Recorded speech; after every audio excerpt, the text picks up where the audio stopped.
구독, 알림 설정까지 부탁드립니다.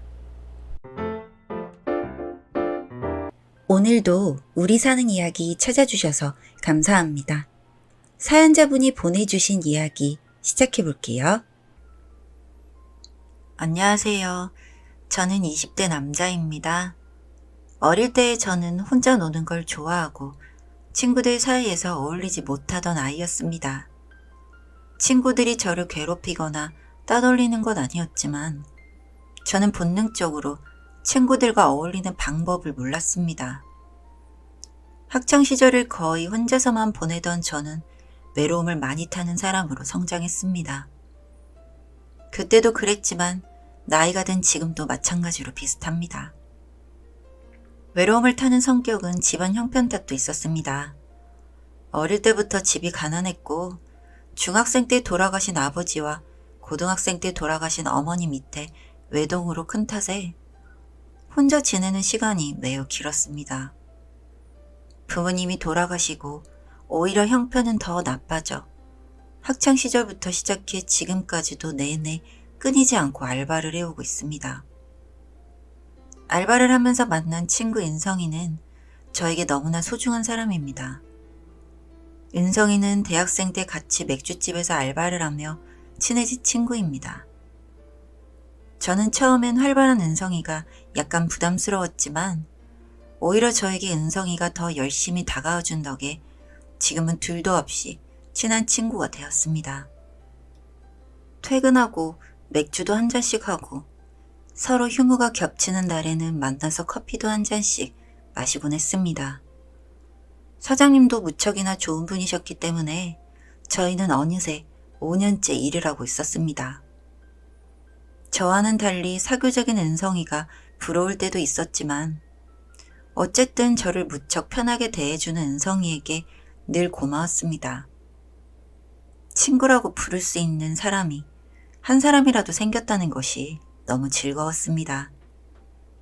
그렇게 일상을 보내던 중 저와 은성이가 휴무일이 겹친 어느 날이었습니다. 은성이가 저에게 연락이 와 저는 평상시처럼 같이 휴무일을 보내자는 전화인 줄 알고 전화를 받았습니다. 그러나 은성이가 저에게 한 말은 너무나도 뜻밖이었습니다. 재호야, 정말 미안한데 나 돈 좀 빌려줄 수 있을까? 돈? 한 300 정도. 300만 원? 최대한 빨리 갚을게. 정말 미안해. 친구 사이에 이런 부탁하면 안 되는데. 알겠어. 그럼 계좌 보내줘. 누구에게는 적은 돈일 수도 있지만 저에게는 큰 돈이었던 300만 원을 영혼까지 긁어 모아 저는 은성이에게 돈을 보내주었습니다. 학자금부터 시작해 생활비까지 부족해 이래저래 대출도 많고 살 길도 막막한 저였지만 그래도 친구라면 이 정도는 해줄 수 있지 않을까 하는 생각이 들었습니다. 저는 은성이를 진정한 친구로 생각했고 앞으로 더 친해질 수 있을 거라 생각했기 때문입니다. 그러나 그것은 제 착각이었습니다. 그날 이후 저의 연락을 차츰 받지 않던 은성이는 알바를 나오는 횟수까지 줄이고 저와 거리를 뒀습니다. 결국 은성이는 제 연락을 전혀 받지 않는 지경에까지 이르렀습니다. 돈을 잃을 충격보다 내가 친구라고 생각했던 사람이 나를 배신했다는 그런 아픔에 충격도 컸습니다. 워낙 외로웠던 저였기에 어째서 나에게 친구를 하자고 다가온 걸까?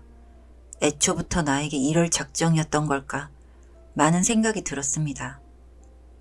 그 와중에 알바를 하던 맥주집에서도 은성이가 말도 없이 알바를 관뒀다는 이야기를 다들 알게 되자 같이 일을 하던 사람들이 하나둘 나서서 이상한 소문들을 퍼뜨리기 시작했습니다. 내가 엊그제 은성이 봤는데? 몸에 끝내주는 여자 둘 양쪽에 끼고 시내에서 걸어가던데?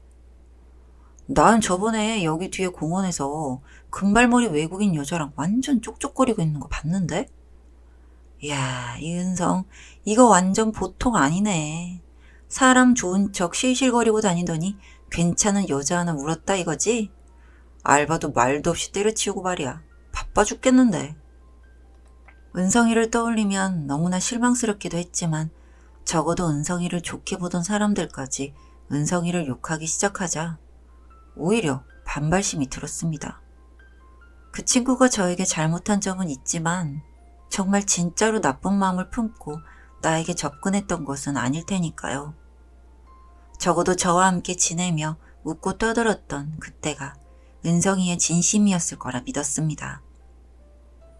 그 후 1년이 넘는 시간이 흘렀습니다. 가끔 은성이 생각이 나기도 했지만 그냥 그렇게 은성이는 은성이대로 잘 살고 저도 저대로 열심히 잘 살아야겠다는 생각 정도만을 가지고 살았습니다. 그렇게 제가 다 잊어갈 때쯤 저에게 모르는 번호로 전화가 왔습니다. 은성이의 아버지라고 하셨습니다. 저에게 할 이야기가 있으시다며 저를 만나고 싶다고 말씀을 하셨습니다. 돈을 갚으려고 하나 보다. 은성이가 직접 연락을 하지 않은 것에 내심 서운한 마음도 있었지만 본인이 직접 연락하기 면목이 없어서 그런가 보다 했습니다. 어디서 만나면 되겠냐고 은성이 아버지께 여쭈었습니다. 그랬더니 은성이 아버지께선 흐느끼시는 듯 떨리는 목소리로 저에게 말씀하셨습니다. 땡땡병원 장례식장 땡호실로 오늘 와줄 수 있을까요? 무슨 일이 있으신가 보다. 일단은 잠깐 들리더라도 장례식장에 들리는 건데 생각하며 최대한 점잖은 복장으로 갇혀있고 은성이네 아버지를 만나러 갔습니다.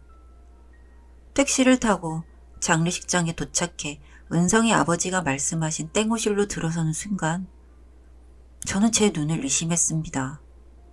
바로 앞에 보이는 영정사진이 있어야 하는 자리에는 은성이의 사진이 있었습니다. 너무 놀란 저는 그 자리에서 주저앉고 말았습니다.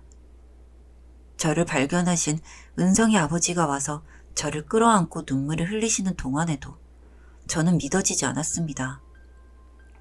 어안이 벙벙한 채 아버님의 손을 잡고 장례식장 한쪽에 마련된 가족 대기실로 들어갔습니다. 그곳에서 은성이 아버지는 얼떨떨한 저에게 와줘서 고맙다는 인사를 건네셨습니다. 그리고 모든 것을 말해주셨습니다. 은성이가 저에게 돈을 빌린 무렵 은성이는 아주 많이 아팠다고 합니다. 가족들에게 말도 못하고 급히 병원에 입원도 하며 혼자 힘으로 해결을 하기 위해 저에게 돈을 빌린 것 같았다고 합니다. 그러다 혼자 힘으로 견디기 어려워지고 몸에 힘도 빠져 알바며 친구들의 연락이며 아무것도 못한 채 누워만 있게 된 것이 저에게 돈을 빌린 날로부터 정말 짧은 몇 개월 후의 상황이었습니다. 저는 들어도 잘 모르겠지만 복합 장기 부전이라고 하셨습니다. 그렇게 은성이는 손을 쓸 수도 없이 나빠져만 갔고 결국 몇 날 며칠을 누워만 있었다고 합니다. 가족들이 상황을 알게 되고 병원에 입원을 했지만 꽤 긴 시간을 그렇게 누워만 보내면서 가족들도 제대로 알아보지 못하는 날이 허다했고 정신을 차리지 못한 채 강한 진통제를 맞아가며 견딘 것만 1년 정도 된다고 하셨습니다. 그리고 많이 아플 무렵 은성이 아버지에게 은성이가 자주 했던 말이 있다고 했습니다. 아빠, 나 돈 갚아야 해.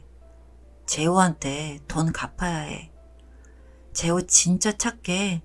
내가 연락도 못하고 돈도 못 갚았어. 너무 미안해. 걔가 나 싫어하면 어쩌지? 그러니까 빨리 돈 돌려줘야 해.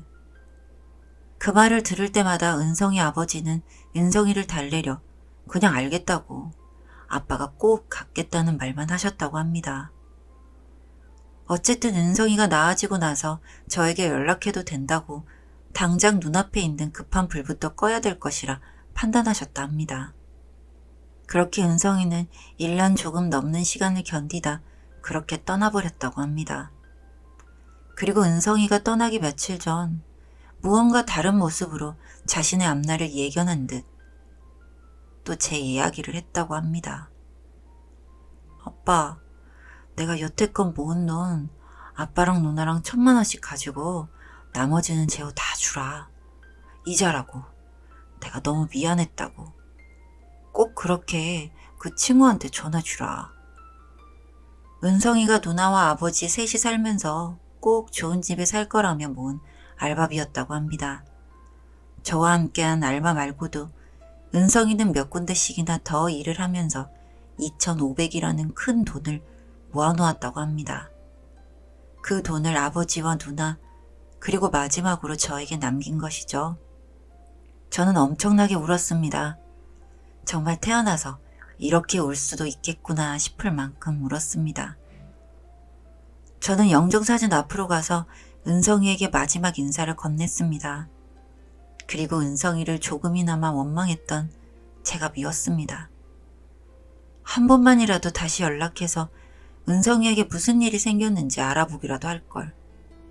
제가 연락하면 은성이가 부담스러워할까 체념하고 연락을 하지 않은 제가 너무 싫었습니다. 은성이 아버지는 저에게 아무것도 몰랐던 제가 후회할 일은 없었으면 한다며 고맙다는 인사와 함께 저에게 돈을 주셨습니다. 빌린 300만 원에 가족들의 성의까지 합했다며 말씀하시는데 좋게 1,000만 원은 되는 돈이었습니다. 하지만 저는 절대 받을 수가 없었습니다.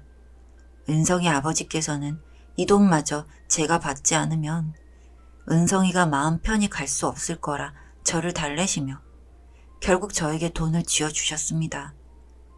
두둑한 봉투에는 수많은 5만 원짜리가 꽂혀 있었습니다. 은성이가 떠난 지 꽤 많은 시간이 흘렀습니다. 하지만 전 여전히 은성이의 친구입니다. 슬픈 일, 힘든 일, 괴로운 일이 있을 때마다 언제나 은성이를 찾아갑니다.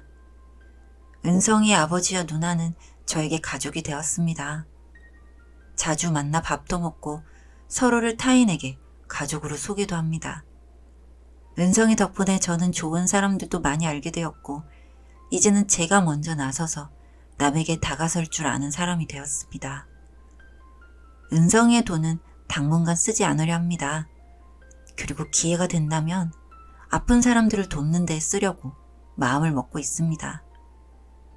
내 친구 은성이가 꼭 저를 지켜봐 주었으면 합니다. 사연은 여기까지였고요. 우리 사는 이야기 시청해 주셔서 감사합니다.